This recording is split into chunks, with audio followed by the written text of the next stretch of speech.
See, I'm there. You there?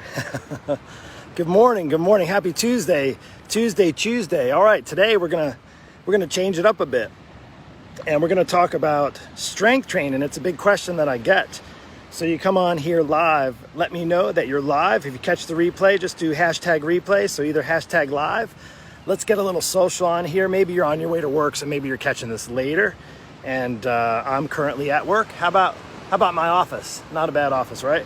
So let's talk about strength training and why your strength training efforts just aren't working. You're just not getting results. And there's a reason why. And we're not going to talk about the obvious, right? The obvious is related to your diet, right? We can all just kind of remove the pink elephant, whatever you want to call it, in the room and say, yeah, of course you can't out-train a bad diet. But we're not talking about that today. I'm really going to talk to you about a different reason why your strength training, resistance training, whatever you want to call it, you're not getting results. You're just not getting results. You're not feeling stronger. You're not getting stronger.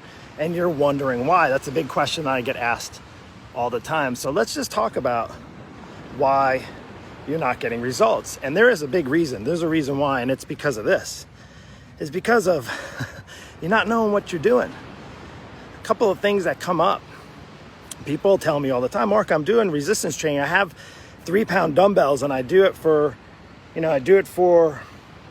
30, 40 minutes, and I do arms and chest and legs. And I say, okay, well, how long have you been doing that workout for? And I say, well, I've been using those weights for like the last year, 2 years. And then I say, well, okay, so like if your goal is to get stronger, and this is my question to you, if your goal is to get stronger, then how come you haven't gotten stronger with those 3-pound weights? If your goal has not been to get stronger, how come you haven't gotten stronger using those 3-pound weights? Because if your body got stronger, then those 3-pound weights should be easier. And guess what? It's time maybe to get some 5-pound weights or 10-pound weights. Believe it or not, I think the scare, especially with women, men aren't too afraid to go up in weight. And this is not knocking men versus women. It's just what women have been told. Like, hey, if you strength train and you work with weights, you're going to get big and bulky, and that's simply not the case. Of course, you see those bodybuilder types. There are those bodybuilder types that are out there, and come on, dog, come on, stop. And there's bodybuilder types that'll obviously, they work maybe one muscle group all day long. They'll do like an hour and a half of biceps and an hour and a half of legs and an hour and a half of chest. And that's a different story.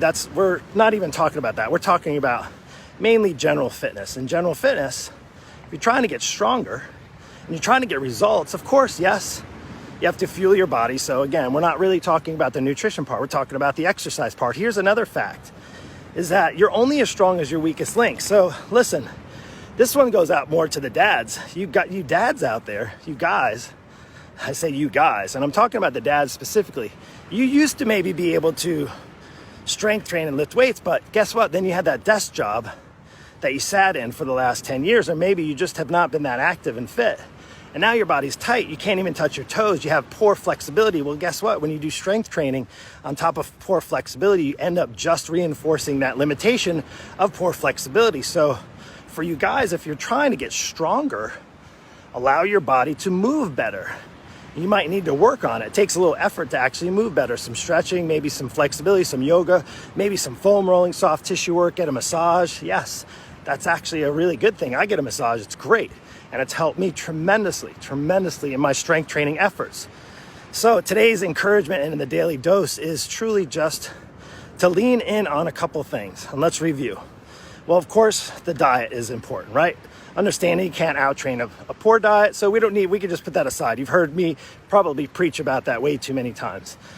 Secondly, if you're not getting results, chances are you're not putting a demand on your body, still doing those 3-pound dumbbells after years and years, or again, you're still doing it. If you're at the gym and you're still using the same number on the machine, and you've been using that 10 or that 20 on the machine, 10 pounds or 20 pounds, you're doing rows and you're still doing it. It may feel good and you may feel better about yourself, but chances are your body's already adapted, and it's not going to make changes if it's already adapted, right? The only way to see change is to actually make change, and your body needs a demand on it. If you want to get stronger, you have to put a demand on your body, so that requires the muscles to work. And when the muscles work, then they get stronger. That's called muscle recruitment. And that can happen at any age. In fact, it's awesome that it can happen at any age. It gets harder as we get older, so I would just suggest that you don't wait. And then the other thing to you fellas, so that one's more leaned towards the ladies. So you fellas, if you're sort of strong, but you're like super inflexible, focus on your flexibility, get your body moving better. Learn how to touch your toes, learn how to stretch. Now, I'm not the most flexible guy in the world, but I can tell you that I've worked on it over the years and it's been a huge, huge factor. So that's it. Those 2 tips, hope it helped. Have an amazing, blessed day. Daily Dose, share it. Come on here. Tell me that you're live, or tell me, well, you're already done with the live. Tell me on your replay. Take care and have a blessed one. We'll see you.